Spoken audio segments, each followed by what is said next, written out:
2025 NFL trade deadline is done. Finito. It is over, and it was a pretty busy day. Things really picked up, and we're going to react to every single trade that happened here on deadline day. This is for Verts. My name is Harrison Graham. Just want to say thank you so much for all the support we've gotten recently. Our goal was 13,000 subscribers by the end of the trade deadline. We're almost at 14,000. Can we get there? I mean, if we top our goal by the end of Tuesday of 1,000 subs, that would be incredible. If you want free and daily NFL and college football content, we are the channel for you. The content doesn't stop just because the trade deadline is over. But let's put a bow on the trade deadline. And how about the New York Jets? I mean, just early and often firing off trades here. A couple of big ones here. We'll start with this one. This really caught people's attention. The Colts going absolutely all in by trading for Sauce Gardner, a 2026 and a 2027 first-round pick going to the Jets. They get 2 ones. And Adonai Mitchell, a talented young receiver who has not fully panned out, but he's only in the second year of his rookie contract. I got to be honest, I love this for the Jets.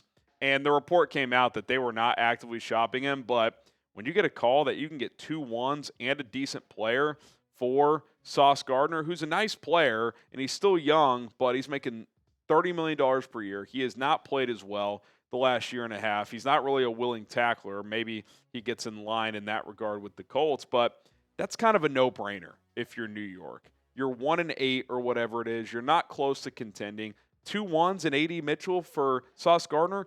I would have done 1-1 and AD Mitchell for Sauce Gardner, I think. I mean, that's one of the easier decisions Darren Muji will ever have to make. And listen, you know, there's a human emotion and all this stuff involved, but you're nowhere close. You get 2 ones for Sauce Gardner. That is a hell of a return for the New York Jets. I get the Colts need cornerback help, and if he's awesome there, and if they go on a run in the playoffs and make a deep run, and he's there for years to come at an all-pro level, like, I'm not saying it's not worth it, but that's a hell of a swing for Chris Ballard. I mean, that's a lot of faith in Shane Steichen. That's a lot of faith in Lou Anarumo. That's a lot of faith in Daniel Jones, who's having a good year but has not played great the last couple of weeks. So we'll see how Jones can play the rest of the season, but wow, I did not see that one coming, to say the least. But they weren't done. Quinnen Williams, who we found out was reportedly unhappy in New York. The Jets basically are like, all right, we'll ship you out then to the Dallas Cowboys. We'll get to Jerry's side of this in a minute. But another nice return. You get a first-round pick in 27, a second-round pick here in 2026, plus Mazi Smith, who has not been good. But, hey, throw in former first-round pick. See if you can develop him. If not, no harm, no foul if you are the New York Jets. But you think about what they did here.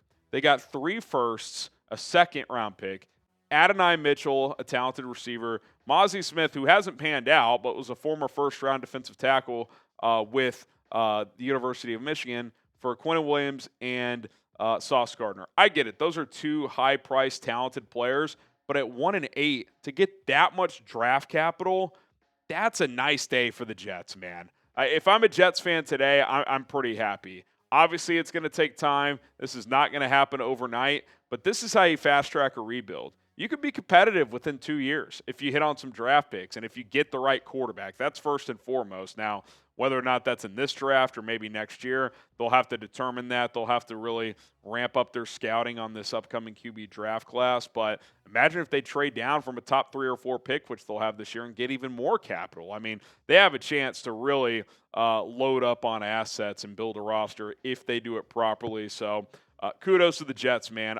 Teams are scared to rebuild in professional sports, and the Jets said today, you know what? We're just going to lean into this. 3 first-round picks for 2 of our better players. Let's do it. We'll take a second and a couple of young players as well, and let's do it. From a Cowboys standpoint, Jerry just can't help himself, man. Quinnen Williams is a good player. That'll be a good fit next to the defensive tackle they got from the Packers in the Micah trade, who I'm completely blanking on now. Kenny Clark is his name. So I like that pairing, but, like, you're 3-5-1. I don't think this is a playoff team this year. I do get that Quinnen's not just for this year, so okay, I guess, but I don't know. This feels like Jerry just loves being in the spotlight. You traded 2 ones you traded Micah for 2 ones and a player, and now you've traded a 1 and a 2 for Quinnen Williams and you shipped out a player. It's like, I don't know. It's just, are the Cowboys that close now? It's like, oh, in 2026, are they a Super Bowl contender? I don't view it that way. I don't think they're a playoff team this year. I don't think they're a Super Bowl contender next year. He'll help that team, no question, but I don't love that move from Dallas, if I'm being completely honest. Who is the biggest trade deadline winner? I think it's the Jets. I think it's a hell of a day for the Jets. Hey, let's just commit to this rebuild. We're doing it, and we're doing it now. I love that approach from New York. All right, also for Dallas, they did add Logan Wilson for a 7th. I got no problem with this move. Their linebacker core has been terrible. Try to upgrade it without giving up much. With Logan Wilson, DeMarvion Overshown's coming back soon as well. So maybe Wilson and Overshown, you put that pairing together. Maybe that's your long-term answer at linebacker. Who knows? So got no problem with that. The Quinnen one, again, it's not like it's the worst trade ever. It's just for where you're at, seems like kind of a ballsy move to make. Okay, Jacksonville. Kind of made the first notable trade of the day. This was at about 10 a.m. this morning. They traded for wide receiver Jakobi Meyers. The Raiders get a 4th and a 6th in return. I'm not surprised Myers got moved, and I think a 4th and a 6th is proper value. I'm guessing Vegas wanted a 3rd. They settled for a 4 and a 6. I am surprised a little bit that it's Jacksonville, but when you dig deeper into it, Travis Hunter's on short-term IR. Brian Thomas Jr. has not had a great year and a great connection with Trevor Lawrence this season. So you bring in Jakobi Meyers, who's a pretty reliable, steady veteran receiver. They're 5-3. They're trying to make a playoff push. Okay, more trades to react to, plus pretty big quarterback news in the NFL. We will get to that coming up here on the other side. But got to tell you guys about today's sponsor. That is Prize Picks. The hard-hitting football action is even better with Prize Picks. The weather might be changing, but the feeling of being right never gets old. So keep the season rolling on Prize Picks by getting $50 instantly in lineups when you play your first $5.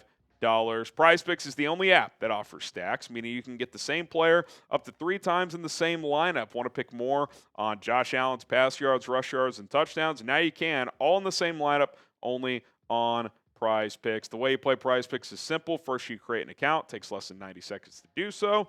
And then second, you set a lineup. Takes less than 60 seconds. You pick 2 or more players, take more or less on their stat projections, just like I have here. I took more on Caleb Williams and Jackson Dart's passing yards this upcoming weekend. $20 lineup to win $55. Certain lineups pay up to 2,000 times your entry. That's right. You can turn $10 into $20,000 with Prize Picks. So download the Prize Picks app today. Use our code CLNS to get $50 in lineups after you play your first $5 lineup. That is code CLNS to get $50 in lineups after you play your first $5 lineup. Prize Picks. It is good to be right. Another notable trade that kind of got lost in the shuffle because it got chaotic after this was the Seahawks adding Rashid Shaheed. I love this move. Torrey Horton's a rookie. He's got good speed, but he's still developing. He's coming along. Shaheed is a proven burner in this league. I wouldn't call him like a true number 2 receiver, but as like a number 3, take the top off the defense, get him the ball in space on some gadget plays. I really like what he brings to the table. Didn't have to give up a day 2 pick. 4th and a 5th, not exactly a nothing burger sending back to New Orleans. But it sounds like they're going to extend Shaheed, so I think that's worthwhile. He reunites with Clint Kubiak, who was his offensive coordinator for a season last year in New Orleans. So now you have JSN, route runner, technician, possession receiver type, Shaheed, who can burn, Torrey Horton, who's developing, has good speed, and the veteran in Cooper Kupp. I like that wide receiver unit in Seattle quite a bit. The Chicago Bears, who were linked to several pass rushers and some corners, they end up just making one minor move. They do a late-round pick swap for Joe Tryon-Shoyinka, former first-round pick. Was good at his last year at Washington. Got drafted by the Bucs the year after they won the Super Bowl. Had 15 sacks in his first 4 NFL seasons, so not like he hasn't done anything, but never lived up to that first-round billing. Was not doing much in Cleveland this year, was barely seeing the field. But the Bears have had a lot of attrition at edge, so they needed to at least bring in a body. I was told they were close to trading for Jermaine Johnson with the Jets, but that deal did not end up happening.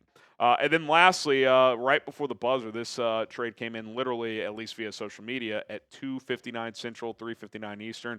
Trevor Penning goes to the Chargers for a 2027 6th-round pick as the Saints end up shipping out their former first-round pick. Guard tackle hybrid. I'm curious to see if the Chargers try him moving him back at tackle. He was not very good there. He's been better at guard, but they've obviously lost both their tackles in Joel and Rashawn Slater this season. And then one more came in, Jazir Taylor to the Jets. Obviously, they do need some corner help to help get through the season. A 2028 conditional 7th-round pick. Not sure I've ever seen that, but Jets do try to replenish a little bit at corner to at least get a body to get through the season.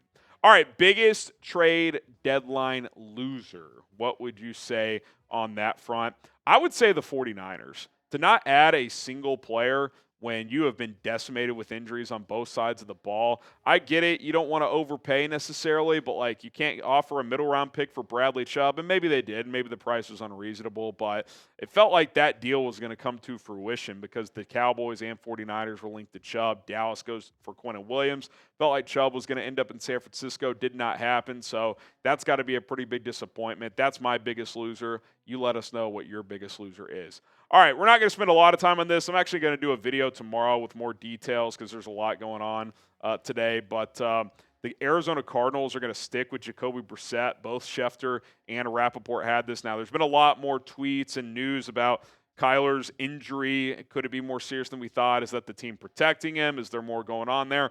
I'm not sure, but I think one thing is pretty clear. The Kyler Murray Cardinals era is over. He will be on a different team this offseason. This was a bold prediction I had coming into the year. If the Cardinals don't have a great season, if Kyler Murray doesn't lead them to the playoffs, he will get traded, and I think that's going to happen. Now, this midseason benching, injury cover-up, whatever you want to call it, that probably doesn't help his trade value, but Arizona is telling you that they're moving on. They're going to go in a new direction. Brissett will be the guy for now, and then big picture, they got to decide who their quarterback's going to be, and that player is probably not on the roster.